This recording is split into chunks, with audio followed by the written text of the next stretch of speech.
This is Rasheem Carter. His last known moments captured here on a camera on private property in Mississippi.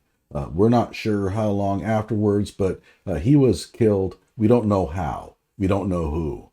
We don't even know if it was murder.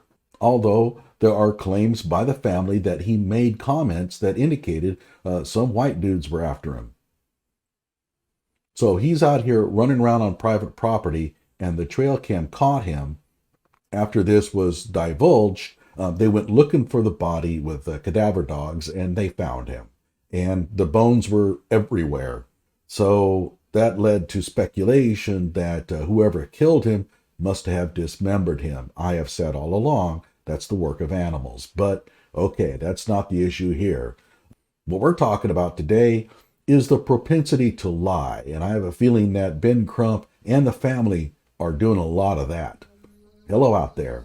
I am trying to get through. With his powerful brainwaves cradled in the warmth of reasoning, it's time for Johnny Walker Dread to straighten you out on a thing or two. Emanating all the way from exciting Las Vegas, Oklahoma, it's the Johnny Walker Dread Show. The lies just keep piling up with the Rasheem Carter case. We have a private investigator that has stepped in to help settle the matter. Oh yeah, give me a break. So let's go to Mother Jones. Now keep in mind that this is kind of a propaganda rag, but they don't intentionally lie. They're just reporting what was told to them. So I'm not going to accuse Mother Jones of fabricating anything here, but let's go ahead and read this. It begins, skeptical of police claims.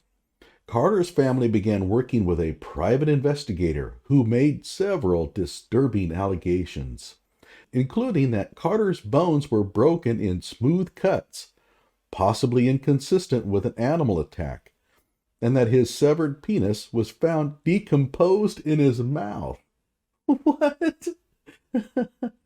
Okay, keep in mind, I think that the family is trying to stir up interest in Rasheem's death, okay? And the way to do that is to make it look like a hate crime. So having the person's schlong stuffed in his mouth would work perfectly for that kind of purpose. But does this even make sense? Let's read on. In parentheses, it says, the autopsy report refers to fractures, but does not detail how clean the breaks were. It neither proves nor disproves the claims of genital mutilation, since the medical examiner received only bones. Now, wait a minute here. If the medical examiner received only bones, then how did the private investigator get a hold of the evidence? I mean, did the private investigator get to examine the body before the medical examiner? Because if not, then how did the penis somehow get inserted into the skull in time for the private investigator to spot it? Or are they saying that the medical examiner didn't even notice? It'd be kind of hard since the medical examiner cut the skull in half.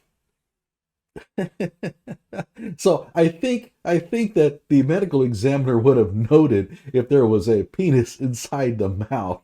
And keep in mind that the body had decomposed to this level, but the penis somehow wasn't. So either the medical examiner got to see the body before the private investigator, or vice versa. And neither one of those makes a lick of sense. And what kind of private investigator examines bodies? Okay, we read on. Ben Crump, oh boy. No. Ben Crump, an attorney for the family who was nationally renowned for his for his work on police misconduct cases, says the skull contained no teeth. Well, that's interesting. What are these? Those kind of look like teeth. I mean, he's trying to portray this image that they dismembered Rasheem's body and then pulled the teeth out. Like, why would they do that? Most likely, the teeth fell out due to decomposition, which is well known. Or perhaps they pulled the teeth to do DNA tests. Something that Ben Crump should know something about. Not DNA. I don't think Ben Crump could spell DNA if you spotted him the D and the N. On top of everything else, the private investigator, whom the family declined to identify, yeah, I bet, claims that law enforcement mishandled the investigation and chose not to take Carter's disappearance seriously. Private investigators have no role in making such allegations. They're designed to investigate. They don't do this. Despite his earlier request for help, which, by the way, has not been proven. Allegations Smith County Sheriff Joel Houston denies. We are addressing this case from every angle to get as many answers as we can for the family. If we find somebody who has anything to do with this, they'll spend their day in court. Okay, so here we go. This is how we end up screwing up investigations, all right? There was no penis in the mouth. Give me a break. They fabricated that story because it helps heighten the racial tensions and therefore gets people interested in Rasheem's death. This is called stoking the fires of racial hatred. Ben Crump plainly lied when he said that there were no teeth in the skull.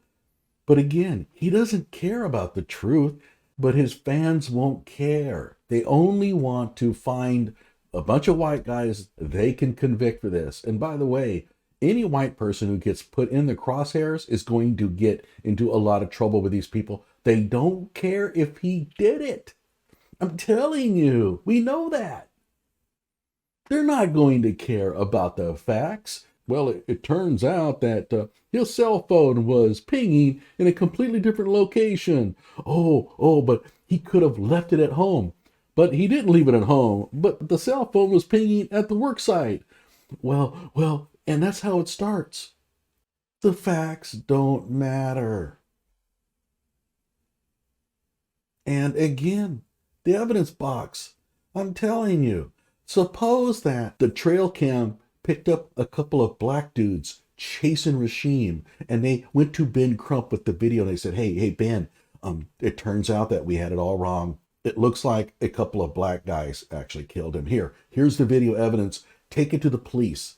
What do you think Ben Crump would do?